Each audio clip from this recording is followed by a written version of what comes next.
వేటకు వేళాయరా కథ. రచన పారుపల్లి అజయ్ కుమార్. కథాపఠనం మలవరపు సీతారాం కుమార్. రాత్రి 11 గంటల సమయం. ఆకాశం నల్లటి దుప్పటి కప్పుకున్నట్లుగా కారు మేఘాలతో నిండి ఉంది. కన్ను పొడుచుకున్న కానరాని కటిక చీకటి. పరిగెడుతున్న పాముల మెరుకులు తిరిగి ఉన్న నల్లటి తారు రోడ్డు నిర్మానుష్యంగా ఉంది. దయ్యం పట్టినవారు జుట్టు విరబోసుకొని ఊగినట్లు రోడ్డుకు ఇరువైపులా ఉన్న దట్టమైన పెద్ద పెద్ద చెట్లు గాలికి భయంకరంగా ఊగుతున్నాయి. ఏ క్షణంలోనైనా వర్షం పడే సూచనలు కానవస్తున్నాయి. ఆ నిశీధి రాత్రిలో ఆ నిర్మానుష్య రోడ్డులో ఒక కారు ప్రయాణం చేస్తున్నది. డ్రైవింగ్ సీట్లో విక్రమ్ కూర్చొని ఉన్నాడు. అతని పక్కన భార్య ధీరా కూర్చొని ఉంది. ఆమె ఒడిలో చిన్న పాప నిద్రపోతున్నది. విక్రమ్ నిదానంగా డ్రైవ్ చేస్తున్నాడు. ఇద్దరూ విక్రమ్ భార్య స్నేహితుడి పెళ్లికి వెళ్ళి వస్తున్నారు. రాత్రిపూట ఆ దారి వెంట ప్రయాణం మంచిది కాదు. మీకు తెలిసే ఉంటుంది. గత 4 నెలల్లో ఆ రోడ్డు మీద రాత్రివేళ 3 దారి దోపిడీలు జరిగాయి. ముసుగు దొంగలు కార్లను ఆపి డబ్బు నగలు దోచుకోవడమే కాక కారులో ప్రయాణిస్తున్న వారిని అక్కడ దిప్పేసి కార్లను కూడా ఎత్తుకెళ్లారు. మీకు చెప్పేవాణ్ణి కానులే కానీ రాత్రికి ఇక్కడ ఉండి ఉదయాన్నే వెళ్ళండి అని స్నేహితుడు చెప్పినా వినకుండా ఇద్దరూ చంటి పాపను తీసుకుని కారులో బయలుదేరారు. చల్లగాలులు వీస్తూ ఉండడంతో విక్రమ్ కారులో ఏసీ ఆఫ్ చేసి కారు విండో డోర్స్ కిందకు దించాడు. గాలికి రేగుతున్న జుత్తును సరిచేసుకుంటూ విక్రమ్, ఇంత నెమ్మదిగా డ్రైవ్ చేస్తే ఇంటికి వెళ్ళేసరికి తెల్లవారిపోతుంది. వర్షం కూడా వచ్చేలా ఉంది. స్పీడ్గా పోనివ్వు అంది ధీర.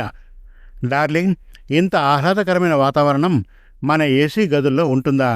మనసారా ఆస్వాదించు ఈ చల్లని పిల్ల గాలులను అంటూ ధీరవైపు చిలిపిగా చూస్తూ కార్లో ఆడియో సిస్టమ్ను ఆన్ చేశాడు. వీటిని పిల్లగాళ్ళు అనరు, ఈదురుగాళ్ళు అంటారు. విసురుగా అంటూ విండో డోర్ను సగం పైకెత్తింది ధీర. ఎచటి నుంచి వీచెనో ఈ చల్లని గాలి, తీవెలపై ఊగుతూ పువ్వులపై తూగుతూ, ప్రకృతి నెల్ల హాయిగా తీయగా మాయగా పరవశింపజేయచ్చు.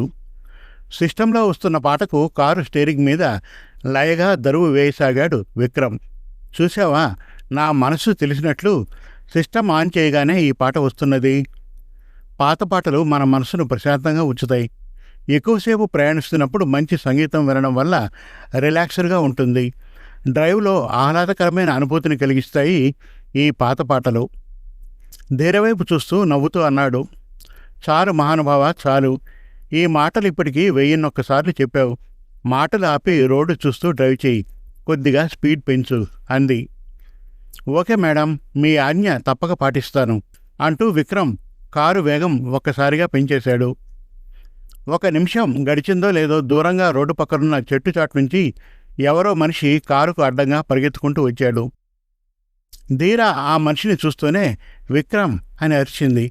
విక్రమ్ ఆ మనిషిని చూస్తూనే సడన్ బ్రేక్ వేశాడు. టైర్లు రోడ్డును రాసుకుంటూ కీచుమంటూ శబ్దం చేశాయి. కారు రెప్పపాట్లో వెళ్ళి ఆ మనిషిని ఢీకొట్టింది. ఆ మనిషి ఒక్కసారిగా ఎగిరి రోడ్డు పక్కన పడిపోయాడు. కారు ఆగ్గానే విక్రమ్ ధీర వైపు చూసి సైగ చేశాడు. ధీర తల ఊపుతూ తన ఒడిలో నిద్రపోతున్న పాపను వెనక సీట్లో పడుకోబెట్టి కారు దిగింది. కారు హెడ్లైట్స్ వెలుగులో ముందుకు వెళ్ళి ఒంగుని పడిపోయిన మనిషి ముఖంలోనికి చూసింది. నుదుటి మీద అయిన గాయం నుండి రక్తం కారుతోంది. ఆ మనిషి స్పృహలో లేడు.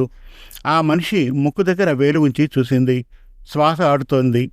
థ్యాంక్ గాడ్ అనుకుంటూ పైకి లేచి విక్రమ్ వైపు చూసింది. అంతలోనే పక్కనున్న చెట్ల చాటు నుండి 5 మనుషులు ముఖానికి ముసుగులు ధరించి కత్తులు చేత పట్టుకొని హఠాత్తుగా వచ్చి ధీరను చుట్టుముట్టారు. ఇద్దరు ధీరను గట్టిగా పట్టుకున్నారు. ధీర వాళ్లను చూస్తూనే బిత్తరపోయి వాళ్లను విదిల్చి కొడుతూ విక్రమ్ వైపు చూసింది. విక్రమ్ కనులు చిట్లించి తీక్షణంగా వాళ్లను చూశాడు. ధీర కళ్ళలోకి చూస్తూ సైగ చేశాడు.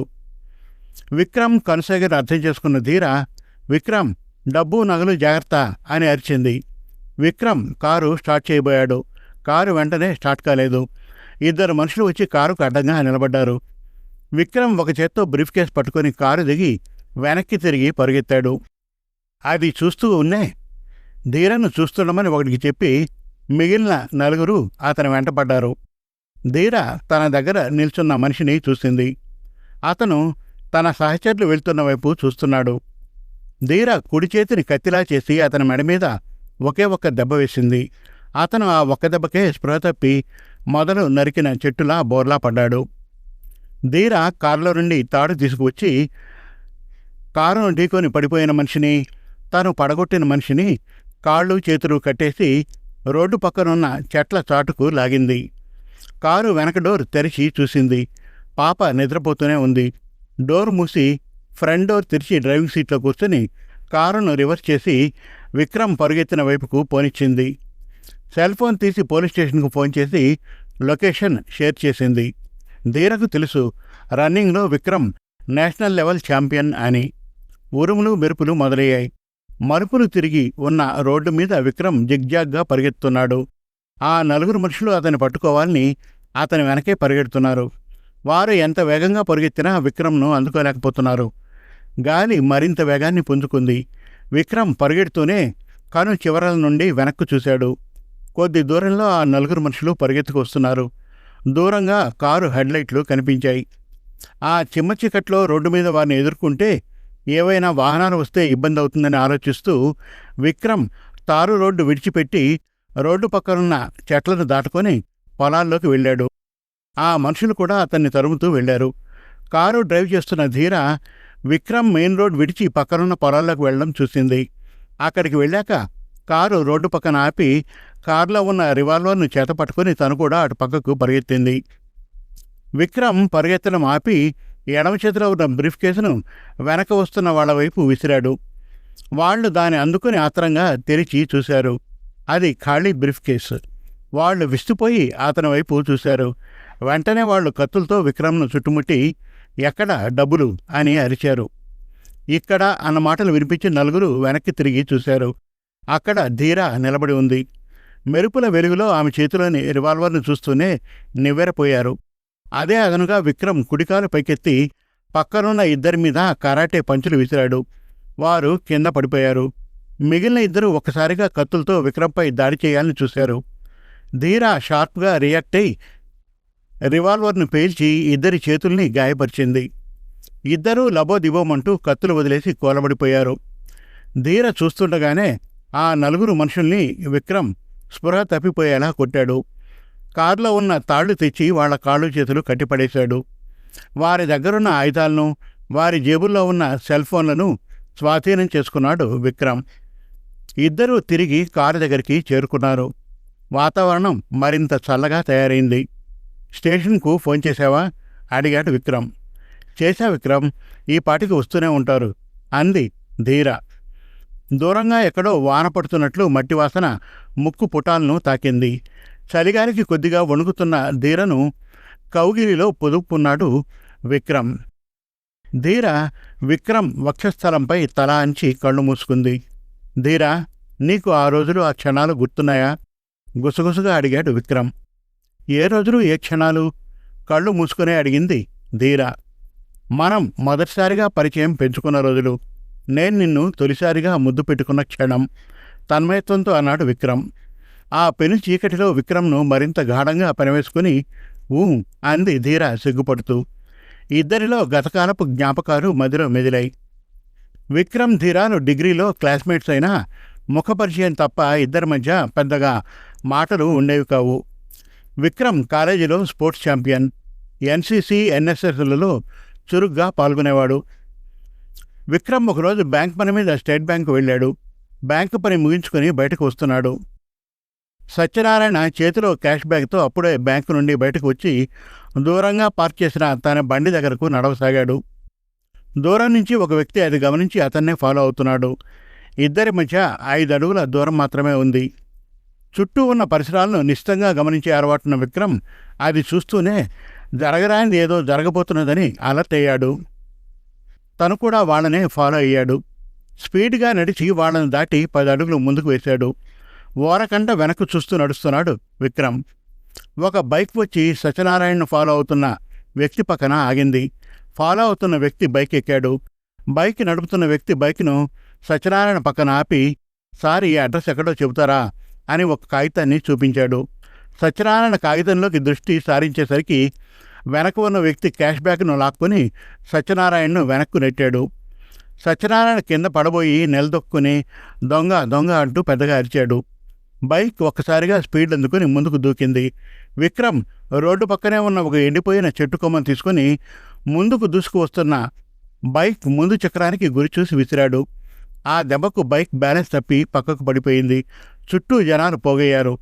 విక్రమ్ కింద పడిన వ్యక్తి చేతిలోని క్యాష్ బ్యాగ్ తీసుకుని ఉరుక్కుంటూ వస్తున్న సత్యనారాయణకు అందజేశాడు. జనాలు బైక్ నుండి కింద పడిన ఇద్దరిని చితగొట్టారు. థ్యాంక్స్ బాబు, దేవుళ్ళ వచ్చి సహాయం చేసావు.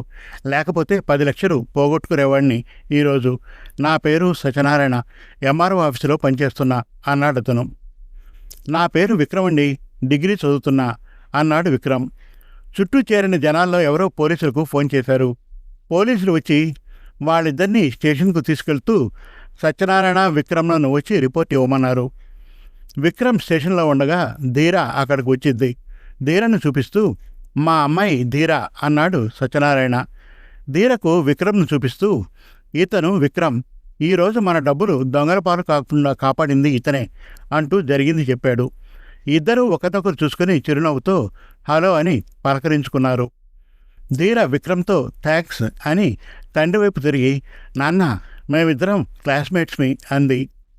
దొంగలను సమయస్ఫూర్తితో దెబ్బగొట్టి తమ డబ్బుల్ని కాపాడిన విక్రమ్ అంటే అభిమానం పుట్టుకొచ్చింది ధీరకు. అప్పటి నుండి వారి పరిచయం మరో మెట్టు పైకెక్కింది. ఇంకా ఉంది. వేటకు వేళాయరా పెద్ద కథ 2వ భాగం త్వరలో. మరిన్ని చక్కటి కథల కోసం, కవితల కోసం, వెబ్ సిరీస్ కోసం మనతెలుగుకథలు.com విజిట్ చేయండి. Thank you.